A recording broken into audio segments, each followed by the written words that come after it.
Hello friends. I hope आप सब स्वस्थ होंगे, मस्त होंगे।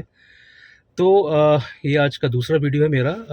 पिछले वीडियो में हमने देखा था किस तरीके से एक नया वॉरफेयर, मॉडर्न वॉरफेयर स्टार्ट हो गया है। दुनिया में लड़ने के नए तरीके इस समय अपनाए जा रहे हैं, और किस तरीके से चाहे इज़राइल हो, चाहे यूक्रेन हो, चाहे भारत पाकिस्तान हो, इन्होंने पिछले कुछ समय में लड़ने के नए तरीके ईजाद किए हैं, दिखाया है और उनको डेमॉन्स्ट्रेट किया है। अब सबसे बड़ा सवाल ये था कि क्या भारत ऐसे हमलों के लिए तैयार है?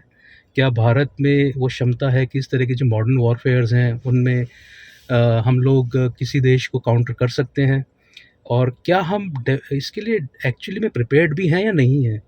तो इस वीडियो में मैं कोशिश करूँगा कुछ तैयारियों के बारे में आपको बताने की, क्या-क्या हमारी तैयारियाँ हैं, और उसके साथ ही मैं आपको ये भी बताना चाहूँगा कि हमारे लूप होल्स कितने हैं।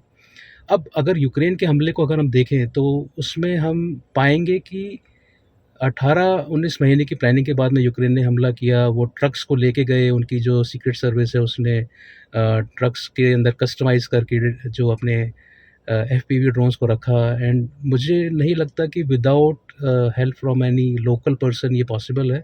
डेफ़िनेटली वहाँ पे कुछ लोकल पर्सन होंगे रशिया में, जिन्होंने किसी न किसी लेवल पे ये सपोर्ट किया होगा, तभी इतने सारे ट्रक्स एयर बेसेस के इतने पास जा पाए और वहाँ जाके उन्होंने अपना ऑपरेशन सक्सेसफुली किया।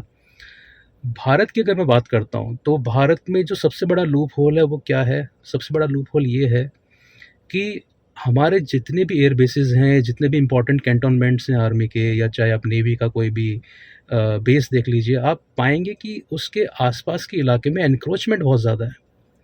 ठीक है? ख़ास तरह के लोग आपको वहाँ पे मिलेंगे जो उस एरिया के ऊपर कब्ज़ा किए बैठे हैं, और आप उस एरिया में जाके आप आराम से आर्मी की, नेवी की, एयर फ़ोर्स की मूवमेंट्स को आप आराम से कैप्चर कर सकते हैं, देख सकते हैं। और वहाँ से अगर आप चाहें तो आप ड्रोन के थ्रू अटैक भी कर सकते हैं। और जैसा मैंने पिछले वीडियो में बताया था कि एफपीवी ड्रोन्स सक्सेसफुल होने का रीज़न यही है कि ये साइज़ में छोटे होते हैं, हाई स्पीड होते हैं, ज़्यादा वज़न नहीं होता है इनमें, तो इनको ट्रैक करना बहुत मुश्किल हो जाता है। किसी भी एयर डिफेंस सिस्टम के लिए ज़रूरी होता है रिस्पॉन्स टाइम। आप अगर मान लीजिए पाकिस्तान से कोई मिसाइल हमारे पास में उसने लॉन्च किया और हमारी तरफ आ रही है, कोई ड्रोन हमारी तरफ आ रहा है, तो हमारे पास में उसको ट्रैक करने के लिए और उसको रिस्पॉन्स करने के लिए कुछ मिनट होते हैं।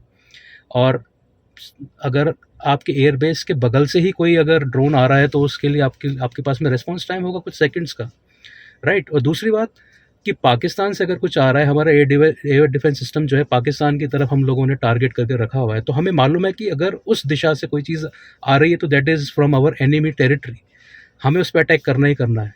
या चाइना की तरफ से कुछ आ रहा है, तो हमें मालूम है कि वो एक चीज़ आ रही है, कोई वेक्टर आ रहा है, तो वो डेफ़िनेटली हमारा दोस्त तो होगा नहीं, दुश्मन के एरिया से आ रहा है। तो हमें मालूम है कि उसको कैसे काउंटर करना है। लेकिन आप एक सिचुएशन सोचिए कि आप हिंडन एयरबेस पे हैं, आप और आपके ऊपर पाकिस्तान, चाइना की तरफ से कोई यूएवी नहीं आ रहा है, आपके हिंडन एयरबेस के आधा किलोमीटर दूर से, 1 किलोमीटर दूर से सपोज़ किसी ने ड्रोन उड़ा दिया और वो आपके एयरबेस की तरफ आ रहा है, तो आपका जो एयर डिफेंस सिस्टम है वो कन्फ्यूज़ हो जाएगा, बिकॉज़ वो अभी बॉर्डर की तरफ एंगेज्ड है मोस्टली। वो कहीं न कहीं कन्फ्यूज़ हो जाएगा कि ये क्या चीज़ है? ये इतनी छोटी-सी चीज़ है, काफ़ी तेज़ स्पीड से चल रही है, ये कोई चिड़िया तो नहीं है, कोई कीड़ा तो नहीं है, या कोई किसी सिविलियन की कोई डिवाइस तो नहीं है, कोई सिविलियन वहाँ पे ड्रोन तो नहीं उड़ा रहा है। और जितनी देर में ये एनालिसिस होगा, जितनी देर में रिस्पॉन्स करने की बात आएगी, उतनी देर में अटैक आपके ऊपर हो चुका होगा।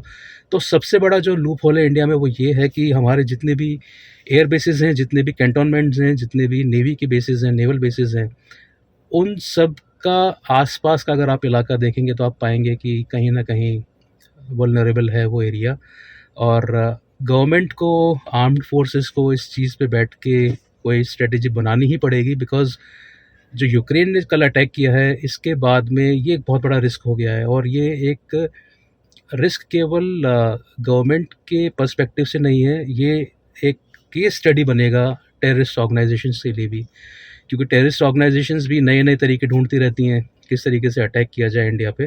तो ये कहीं न कहीं एक बहुत बड़ा एक इन्होंने उनको एक माध्यम दे दिया है अटैक करने का, काफ़ी कम कॉस्ट में और काफ़ी इफ़ेक्टिव। अब बात करते हैं, ये तो हमारा एक पहला लूप होल है। दूसरी बात ये है कि कल के हमले के बाद में मैंने सोशल मीडिया पे ये कुछ क्वेश्चंस मुझे पूछे भी गए थे और मेरे को भी पर्सनली कई लोगों ने क्वेश्चंस पूछ के बोला कि यार ये बताओ कि भारत की प्रिपरेशन क्या है? भारत इस मॉडर्न वॉरफेयर के लिए तैयार है भी या नहीं है, या फिर हम बस ऐसे ही बस हवाबाजी कर रहे हैं? तो देखिए, हमारी प्रिपरेशन है, ऐसा नहीं कि हम बिल्कुल ही हवाबाजी के मोड में हैं। हमारी गवर्नमेंट है, हमारी आर्म्ड फोर्सेस हैं, वो डेफ़िनेटली इस चीज़ पे काफ़ी टाइम से काम कर रहे हैं। और आप लोगों को ये सुन के शायद आश्चर्य भी हो सकता है कि दुनिया में हमारी आर्मी 3rd लार्जेस्ट आर्मी है, जो पूरा एक ड्रोन ऑपरेट करती है। ड्रोन का पूरा एक, आप कह सकते हैं कि एक ड्रोन की एक सॉर्ट ऑफ एक कमांड है, जो हमारी आर्मी यूज़ करती है। The largest number of drones अगर हम बात करें तो हम 3rd नंबर पे हैं दुनिया में, सभी आर्मीज़ में। अगर हम बात करते हैं नॉन कन्वेंशनल वॉरफेयर की, तो आप देख सकते हैं कि किस तरीके से हम लोग, हमारे पास में एंटी सैटेलाइट मिसाइल्स भी हैं।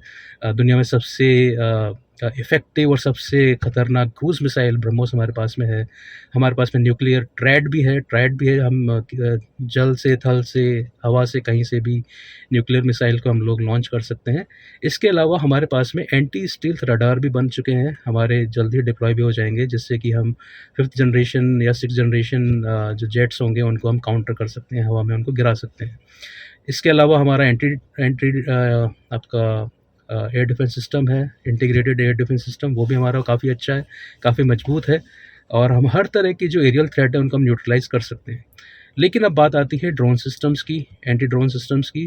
तो हमारे यहाँ पे इस समय पे 200 से ज़्यादा स्टार्टअप्स हैं जो एंटी ड्रोन सिस्टम्स बना रहे हैं। कुछ बड़ी कंपनियाँ भी हैं, कोई छोटी कंपनियाँ भी हैं, स्टार्टअप्स भी हैं, वो इस चीज़ को बना रहे हैं। इसमें से काफ़ी चीज़ें डिप्लॉय भी हो चुकी हैं। और अगर मैं आपको बताऊँ कि जो पिछले दिनों जो ऑपरेशन सिंदूर के टाइम पे जो पाकिस्तान ने हमारे ऊपर ड्रोन से अटैक किया था, तो उसमें बड़े स्तर पे जो हमारे देसी एंटी ड्रोन सिस्टम्स थे, उन्होंने काफ़ी बड़ी भूमिका निभाई थी उनको न्यूट्रलाइज़ करने में। तो ये चीज़ें हम लोग कर रहे हैं। अब बात करते हैं हम लोग कि एफपीवी ड्रोन्स का क्या हम लोगों के पास में है लेना-देना, मतलब कुछ, आर वी रियली प्रिपेयर्ड? तो बिल्कुल, इंडियन आर्मी इस समय 100 से ज़्यादा एफपीवी ड्रोन्स अपना इंडक्ट करने वाली है, बहुत ही जल्दी ये शामिल हो जाएँगे। लेकिन मुझे लगता है कि 100-200 से काम नहीं चलेगा, हमें कई हज़ारों एफपीवी ड्रोन्स चाहिए होंगे, जिससे हम लोग अटैक भी कर सकें अपने एनिमी पे, प्लस उससे हम लोग अपने कहीं न कहीं अपनी कोई अगर अटैक होता है आपके ऊपर, तो आप उसको काउंटर भी कर सकें। अभी चंडीगढ़ के अंदर एक टर्मिनल बैलिस्टिक्स रिसर्च लेबोरेटरी है, TBRL। तो वो इस तरह के एफपीवी ड्रोन्स को डेवलप कर रही है, और जल्द ही बड़ी संख्या में भारतीय सेना को मिलने वाले हैं। और इन ड्रोन्स के अंदर आपका एंटी टैंक पेलोड्स भी हैं, जो किसी बड़े टारगेट को आराम से निपटा सकते हैं, आराम से उसको अटैक कर सकते हैं। तो ये कुछ चीज़ें हैं जो मैंने सोचा कि मैं आपको बताऊं कि इस तरह की तैयारियां हमारी भी हैं।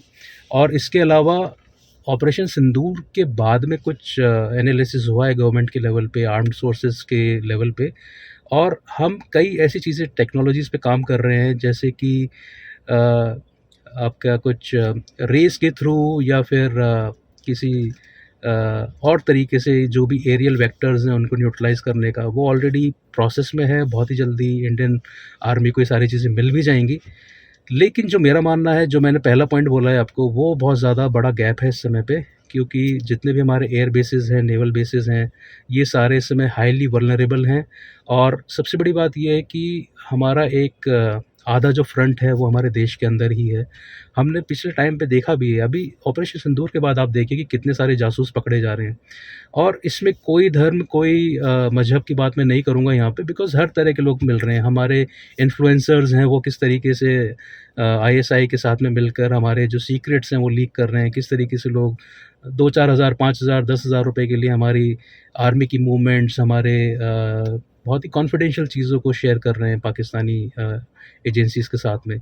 तो ये बहुत इम्पोर्टेंट है, और गवर्नमेंट को, आर्म्ड फोर्सेस को इस चीज़ पे इमीडिएटली कोई एक्शन लेना पड़ेगा। बिकॉज़ देखिए, रशिया काफ़ी बड़ा देश है, हम भी काफ़ी बड़े देश हैं। रशिया में आई डोंट नो वहाँ पे इंटरनल सिक्योरिटी थ्रेट कितना है, क्या है, लेकिन भारत में तो डेफ़िनेटली है। भारत में तो हमारे आर्मी चीफ़ बोल चुके हैं इसके बारे में। जो सीडीएस जनरल रावत थे, उन्होंने इस चीज़ के बारे में खुल के बोला है। प्लस हम लोग भी जानते हैं, हम लोग जानते हैं इस चीज़ को कि किस तरह के खतरे हमारे देश में हैं। तो इस चीज़ पे काम करना बहुत ज़रूरी है, एंड आई एम श्योर, मैं मतलब आपको ये श्योरिटी भी देना चाहूँगा कि टेक्नोलॉजी वाइज़ हम लोग काफ़ी एडवांस्ड स्टेज में हैं इस समय मॉडर्न वॉरफेयर को लड़ने और मॉडर्न वॉरफेयर में अपने आप को सिक्योर करने के। तो उस चीज़ पे आप बिल्कुल निश्चिंत रहिए। लेकिन जो ये 0.5 जो हमारा जो मोर्चा है, इससे लड़ने के लिए हमारे बेसिस को सुरक्षित करने के लिए सरकार को और आर्म्ड फोर्सेस को जल्दी ही कड़े कदम उठाने पड़ेंगे और इसमें कहीं न कहीं जुडिशरी की भी एक बहुत बड़ी भूमिका होगी। उन्हें भी देश की सुरक्षा को मद्देनज़र रखते हुए गवर्नमेंट का सपोर्ट करना पड़ेगा।